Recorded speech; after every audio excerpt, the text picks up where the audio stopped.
इस कार्यक्रम के पुण्यार्जक हैं प्राचीन श्री अग्रवाल दिगंबर जैन पंचायत रजिस्टर धर्मपुरा, प्रधान श्री चक्रेश जैन, महामंत्री श्री विजेंद्र जैन, कोषाध्यक्ष श्री शेखर जैन, सचिव श्री नीरज जैन, मंदिर मैनेजर श्री पुनीत जैन, पंच कल्याणक महोत्सव समिति श्री 1008 पारसनाथ जैन मंदिर, वर्धमान कॉलोनी, सागर, मध्य प्रदेश।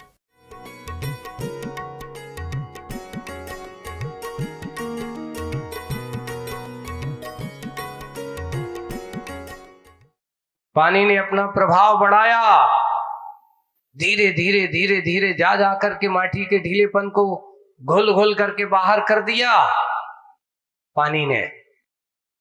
और अब रहे अकेले पत्थर, और फिर झोंका आया तो पत्थरों को बहा करके ले गया पूरे के पूरे गांव के गांव बह जाते हैं। इसलिए यही बात कही जाती है, पत्थर का स्वभाव स्वयं तो टिक नहीं सकता क्योंकि पाषाण हृदय है।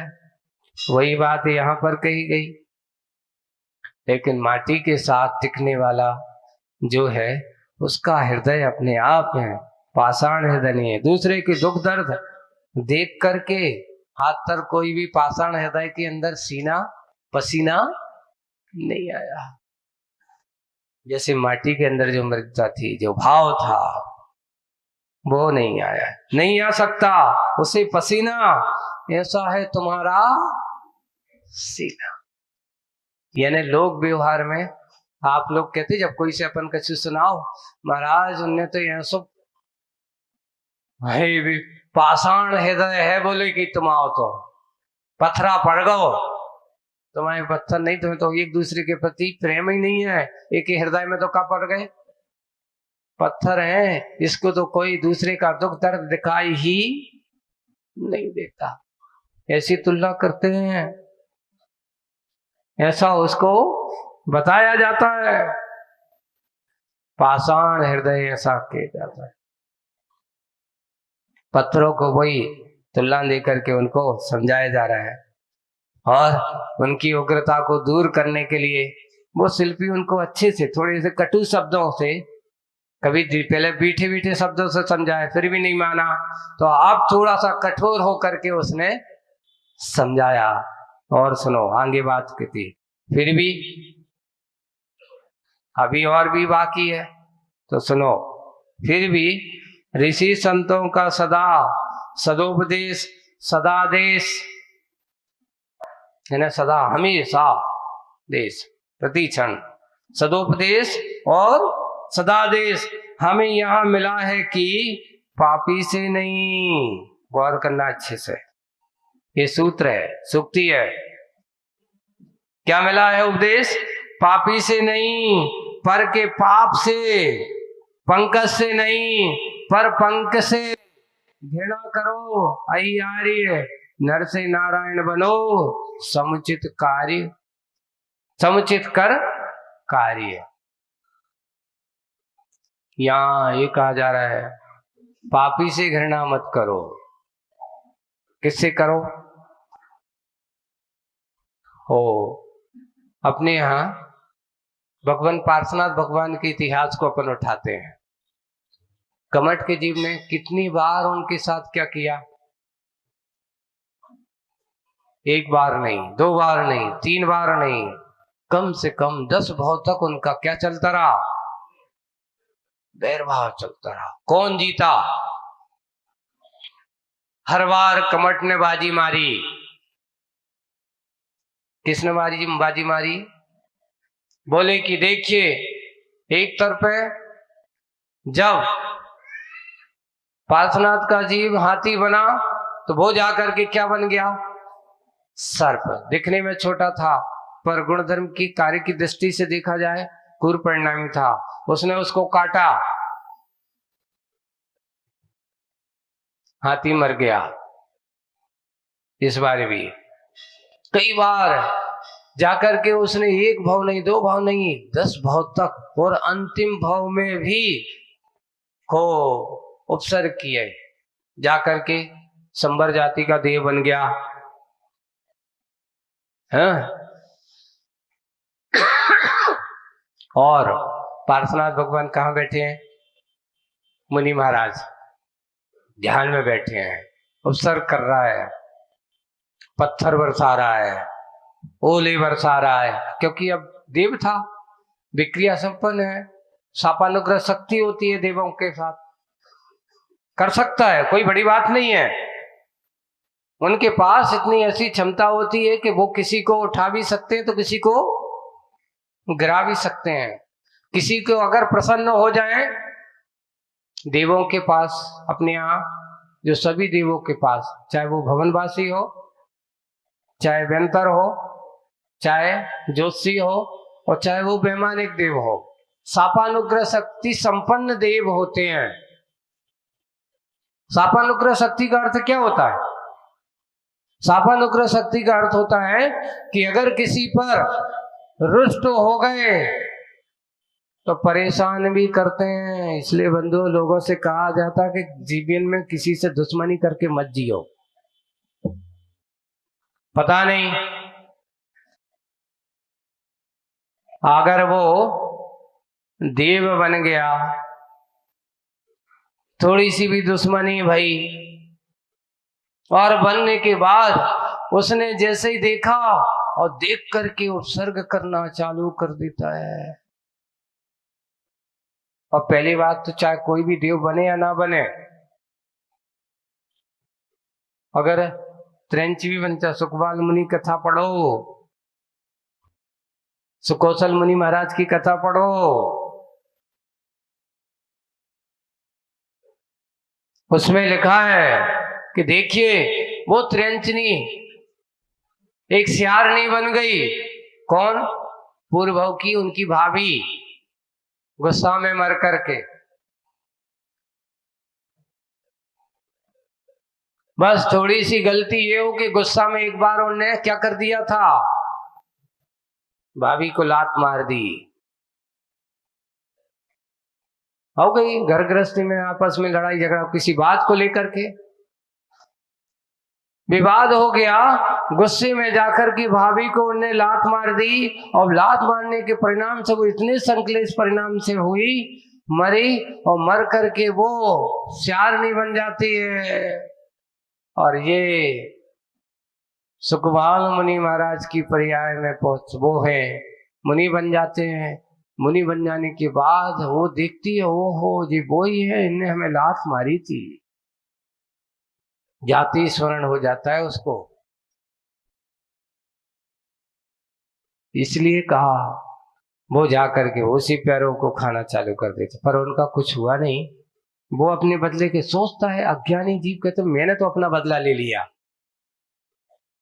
पर ज्ञानी वहां वो अपने आप में स्थिर करके अपने आप में स्थिर बना लेता है, और बना करके केवल ज्ञान को प्राप्त कर सकता है। पार्श्वनाथ भगवान ने क्या किया? स्थिर बना, अपने परिणाम में स्थिर।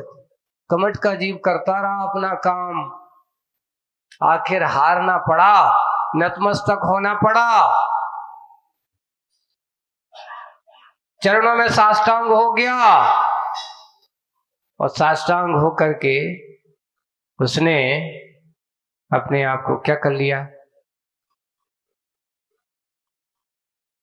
त्याग से अपने आप संबंध जोड़ लिया। उसको सम्यक दर्शन हो गया।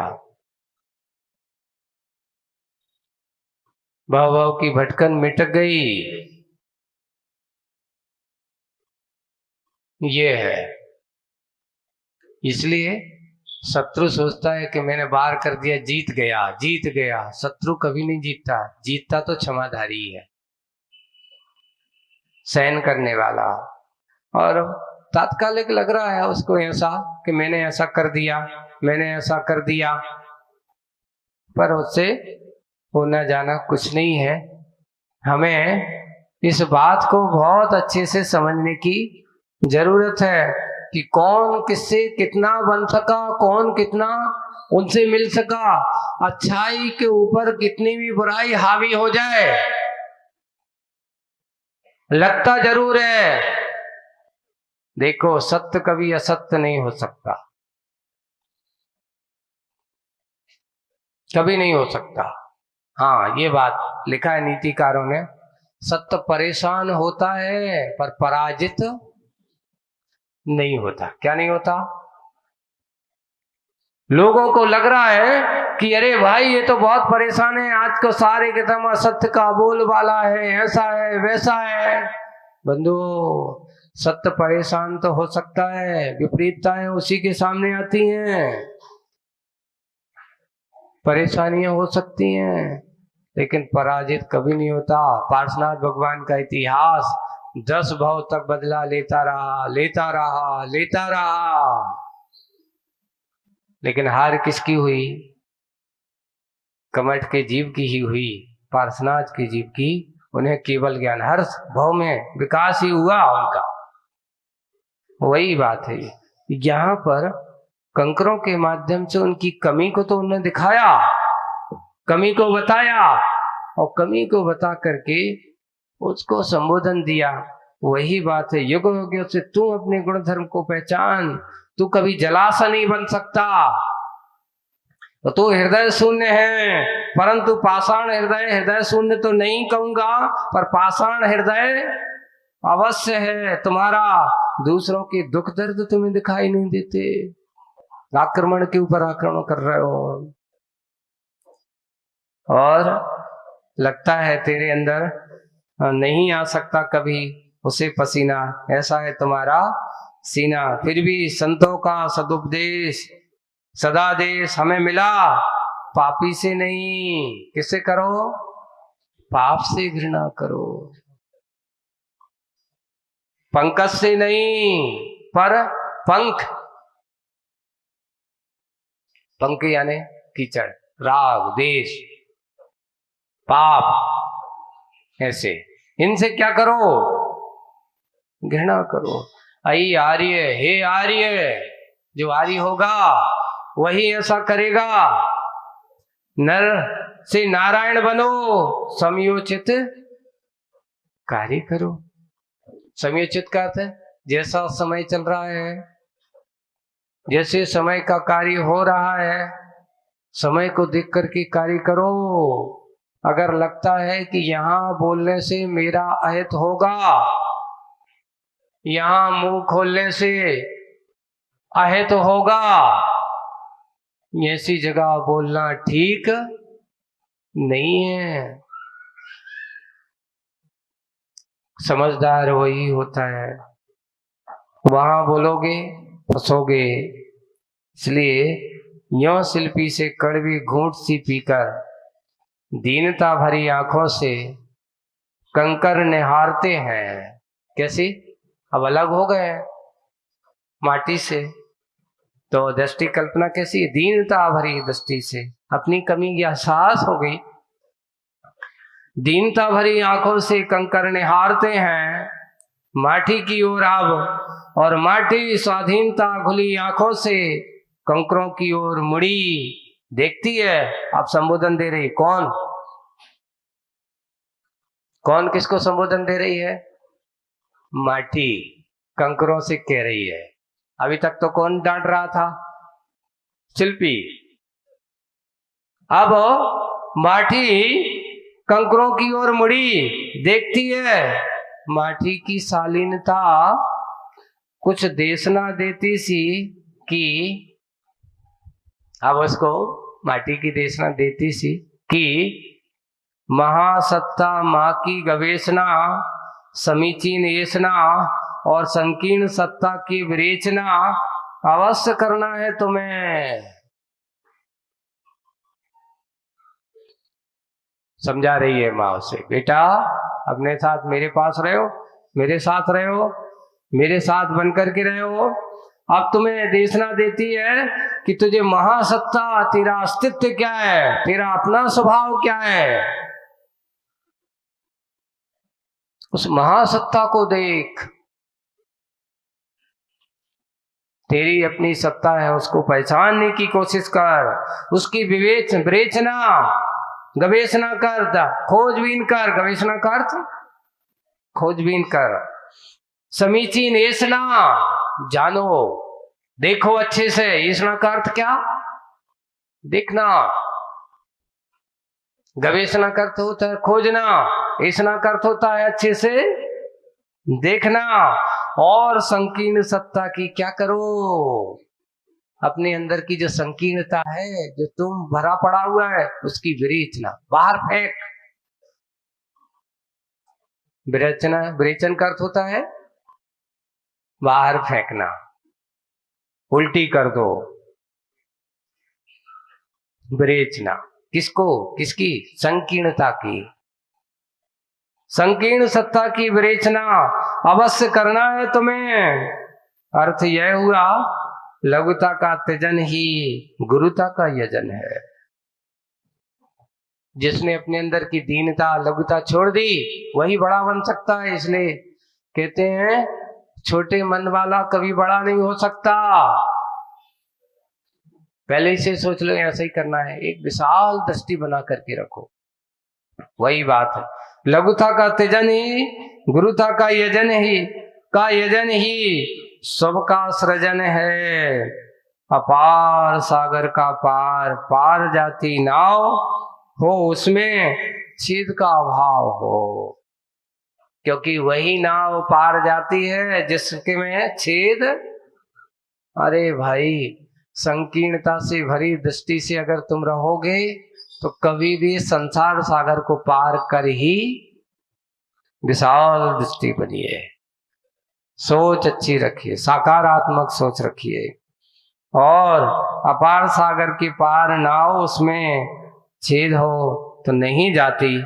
आगे की बात, यहाँ पर छेद आगे शुभ सृजन है। अपार सागर का पार पा जाती है नाव हो, उसमें छेद का अभाव। कैसा होना चाहिए? फिर भी कभी कभी वह नाव घबराती है, और वह घबराहट ना ही जल से है और ना ही जल के गहराव से है, परंतु जल की तरल सत्ता के विभाव से है। तरल सत्ता अर्थात देखो, ये जहां तरल सत्ता बिल्कुल शांत गहरा पानी होता तो वहां क्या होता है? शांत स्वभाव में बिल्कुल बैठा है। लेकिन जहां उथलापन होता है, धार कैसी होती है? खलबली मची होती है। तो वहां पे वही क्या है? जल की सरल सत्ता के विभाव से है। पानी का स्वभाव शांत रहना है, खलबली मचाना नहीं है।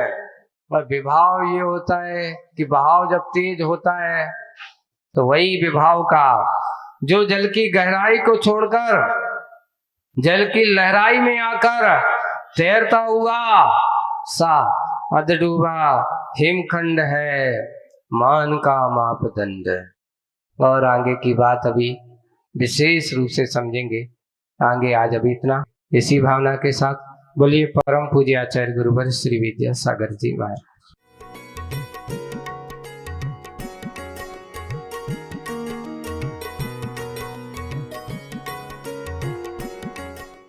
इस कार्यक्रम के पुण्यार्जक थे प्राचीन श्री अग्रवाल दिगंबर जैन पंचायत रजिस्टर धर्मपुरा, प्रधान श्री चक्रेश जैन, महामंत्री श्री विजेंद्र जैन, कोषाध्यक्ष श्री शेखर जैन, सचिव श्री नीरज जैन, मंदिर मैनेजर श्री पुनीत जैन, पंच कल्याणक महोत्सव समिति श्री 1008 पारसनाथ जैन मंदिर, वर्धमान कॉलोनी सागर।